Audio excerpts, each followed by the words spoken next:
Halo teman-teman, terima kasih sudah mampir di channel Rekap Filmku. Kisah berawal dari seorang detektif yang bernama Taeso yang sedang menuju tempat lokasi pembunuhan. Namun saat di tengah perjalanan dirinya terjebak kemacetan dan melihat segerombolan gangster yang sedang ada di depan kasino. Karena penasaran dia pun langsung masuk dan mencari pemilik kasino tersebut. Namun ketika mau masuk dirinya dihadang oleh manajer kasino dan segerombolan gangster tersebut. Kemudian si manajer mencoba menyuap Taeso dan menyuruhnya untuk pergi. Namun bukannya Taeso pergi malah dia menghajar manajer kasino itu.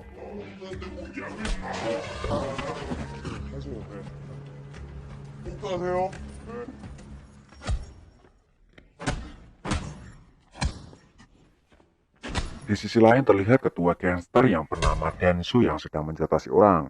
Dia mendapatkan kabar dari salah satu anak buahnya yang bernama Oso kalau terjadi keributan di salah satu kasinonya yang dilakukan oleh oknum polisi.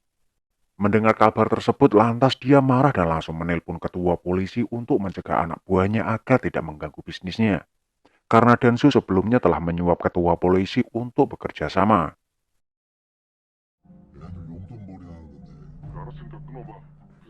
Akhirnya Taesu pun langsung ditelepon oleh atasannya untuk segera ke lokasi pembunuhan dan melarangnya untuk tidak berurusan lagi dengan para gangster tersebut.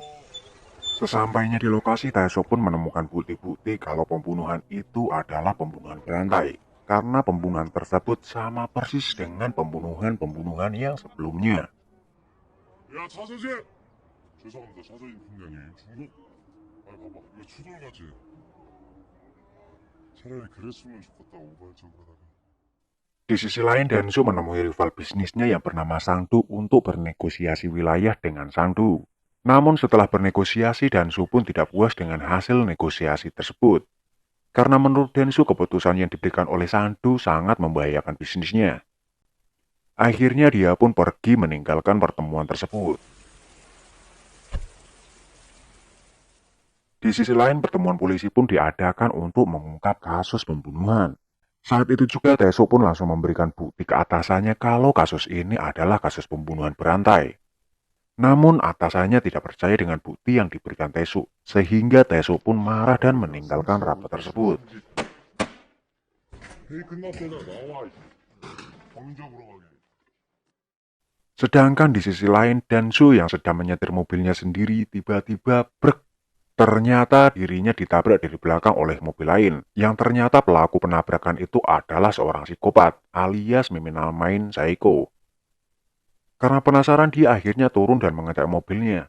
Namun karena dirasa mobilnya tidak penyok parah, dia pun menyuruh si penabrak tersebut untuk pulang, dan tidak akan mempermasalahkannya.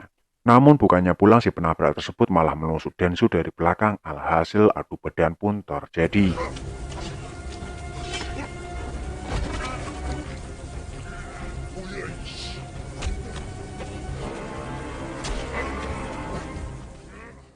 Karena si Saiko ini terluka, dia berusaha kabur dengan menyetir mobilnya dan menabrak Densu sejauh 4,3 cm.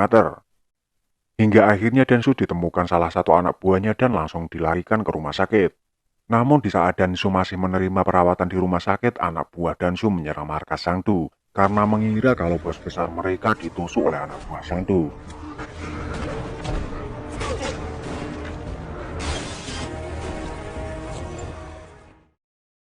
Sementara itu, Saiko pun masih melancarkan aksinya dengan membunuh anjing dan juga pemiliknya di pedesaan. 뭐야?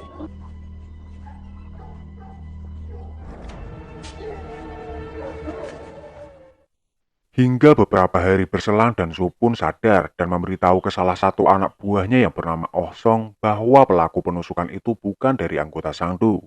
Namun pembicaraan mereka terganggu dengan kedatangan Taisu yang ingin mencari informasi pelaku yang ingin membunuh Dansu. Karena menurut Taisu kejadian tersebut mirip dengan kasus yang sedang dia tangani. Namun Dansu tidak mau berbagi informasi kepada Taisu karena dia ingin menangkap sendiri orang yang telah berani menusuknya. Karena Dansu tidak mau memberi informasi apapun, Taeso pun akhirnya pulang untuk mencari mobil Dansu. Dan akhirnya mobil milik Dansu pun ditemukan oleh Taeso dan dia pun langsung mengecek mobil tersebut. Lalu Taeso pun menemukan goresan di belakang mobil Dansu yang mirip dengan kasus pembunuhan kemarin. Setelah pulang, Taeso meyakinkan ke atasannya kalau kasus ini adalah kasus pembunuhan berantai. Namun atasannya masih tidak percaya dengan argumen Taesu dan menyuruhnya untuk pergi.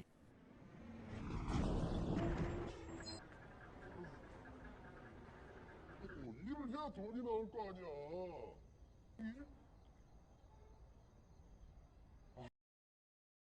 Sementara itu Seiko pun masih melancarkan aksinya dengan membunuh sopir truk.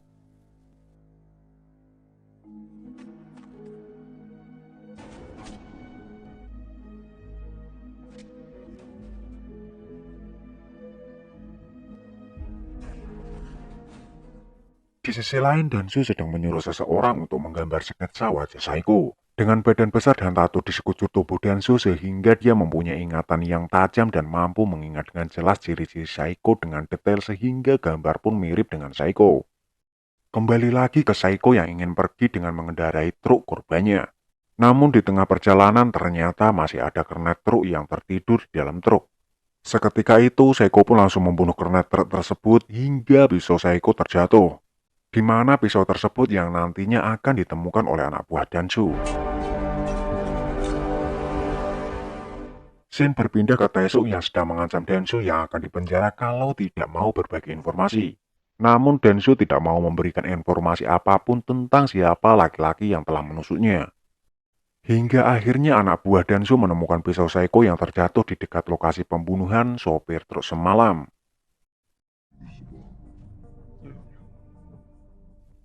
Keesokan harinya Dansu menelpon Taesu untuk datang ke rumahnya. Ternyata Dansu berniat untuk memanfaatkan Taesu dengan memberitahu mobil milik Saiko yang anak buahnya temukan di lokasi pembunuhan sopir truk. Tanpa pikir panjang, Taesu pun langsung menyuruh anak buahnya untuk mencari sidik dari Saiko di mobil tersebut.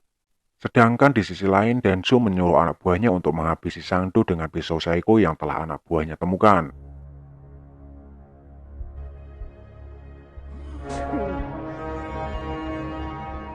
Di pagi hari yang cerah dan juga mentul-mentul, Taesu menemui Seojin untuk meminta tolong dengan memberikan bukti-bukti yang dia telah kumpulkan selama ini.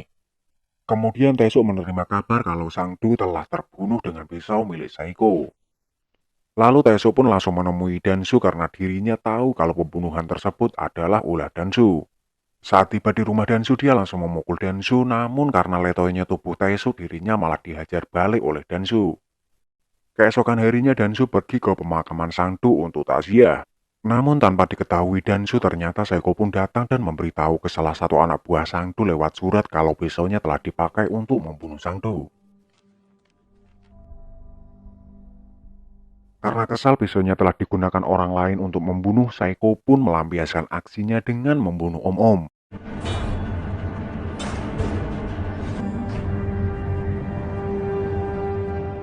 Keesokan harinya saat Dangsu dan juga Taesu sedang mencari identitas di mobil Saiko, tiba-tiba anak buah almarhum Sando pun datang dan langsung mengkeroyok mereka berdua hingga tawuran pun terjadi.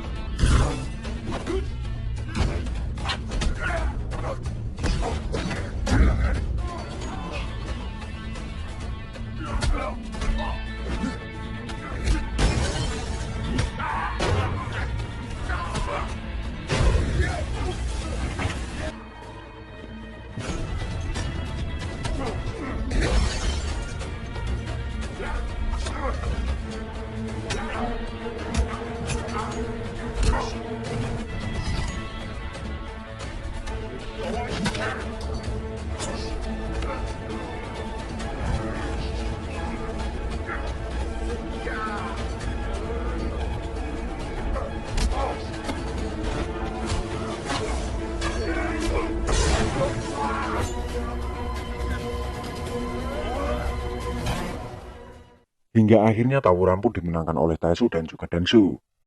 Sehingga anak buah Sangdu tertusuk pisaunya sendiri. Keesokan harinya Seojin menemui Taesu untuk memberitahu tentang identitas dan juga tempat persembunyian Saiko. Saat itu juga Taesu langsung bergegas pergi ke tempat persembunyian Saiko. Namun Saiko telah meninggalkan tempat persembunyian tersebut.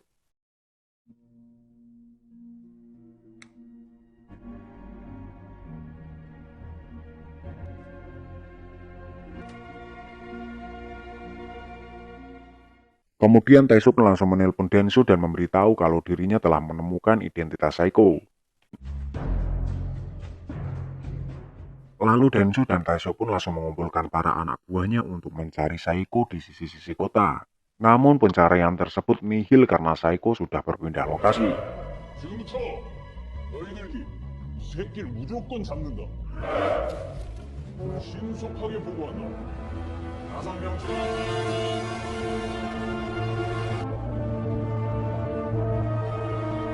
각자 맡은 곳을 샅샅이 훑으면서 주변으로 넓혀 나간다. 낮에는 시내 번화가, 시장이나 대형마트, 교리를 같은 오락실, 노래방 같은 업소를 뒤지는 게 요령이야.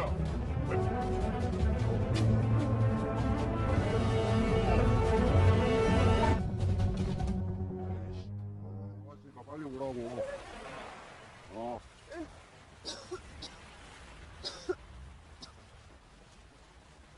이거 가져가.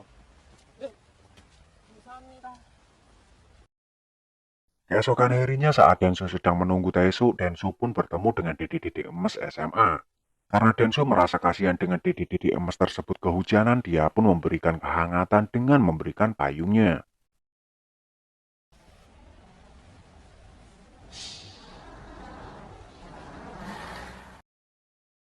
Saat malam mereka berpesta ria untuk merayakan karena tadi mereka telah menolong Dede-Dede Emas. Namun pesta tersebut terhenti karena berita di sebuah TV kalau ada pembunuhan yang korbannya adalah Dede-Dede Emas SMA. Langsung saja Densu yang mengenali payung miliknya yang telah diberikan kepada Dede-Dede Emas tersebut, dia langsung menyuruh para anak buahnya untuk bergegas mencari Saiko di dekat lokasi pembunuhan tersebut. Singkat cerita, Saiko pun berhasil ditemukan.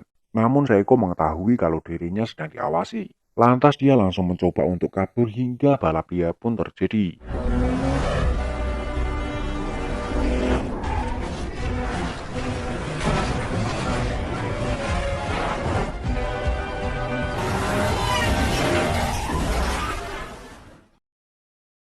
Hingga akhirnya Densu berhasil menabrakkan mobilnya ke mobil Saiko. Namun saat dilihat dalam mobil Saiko ternyata zonk karena Saiko telah berlari terbirit-birit. Kemudian Saiko mencoba bersembunyi di tempat karaoke. Namun karena kejelian Densu, Saiko pun berhasil ditemukan. Dan Densu langsung menghajar Saiko hingga babak belur.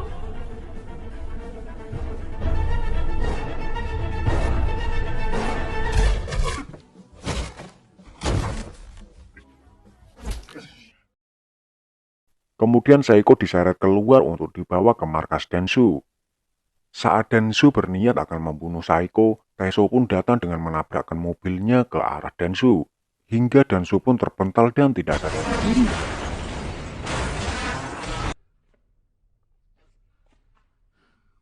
Kemudian Saiko dibawa Taisho ke kantor polisi untuk dipenjara. 살인범이지. 와이. 천안경찰서는 지난 9월에 종합병원에서 치료를 받은 후 회복 시간에 경찰 조사를 받고 검찰에 문제로 떠올라 기승을 부리는 가운데 전국적 규모의 불법 오락기 제조 및 그야말로 살인입니다. Namun di saat persidangan Saiko tidak mengakui kejahatan yang telah dirinya lakukan. Namun jaksa penuntut umum mendatangkan saksi kunci yang tidak disangka tidak diduga oleh Saiko. Ternyata saksi tersebut adalah Densu. Ternyata Densu ini sebelumnya telah menemui Taisho dan sepakat mau menjadi saksi asalkan Densu dipenjara di tempat yang sama dengan Saiko. 친구 내가 보여드릴게. 저 새끼가 내 차를 뒤에서 들이받아가지고 날 내리게 만든 다음에 갑자기 달려들어가지고 여기 옆구리 2번 찌르고 몸싸움 하던 중에 여기 가슴을 또 한 번 찔렀습니다. 그리고 내가 저 새끼 칼 뺐다가 이 손까지 다 찔렸습니다. 자 보세요. 보통 사람 같았으면 나도 벌써 죽었을 겁니다. Kemudian film pun tamat. Oke, terima kasih yang udah menonton. Jangan lupa like bila kalian suka dan tinggalkan kritik saran kalian di kolom komentar. Tonton juga video-video saya yang lainnya walaupun audionya sangat jelek karena alatnya sederhana. Oke, terima kasih yang udah menonton. Salam dari saya. Wassalam.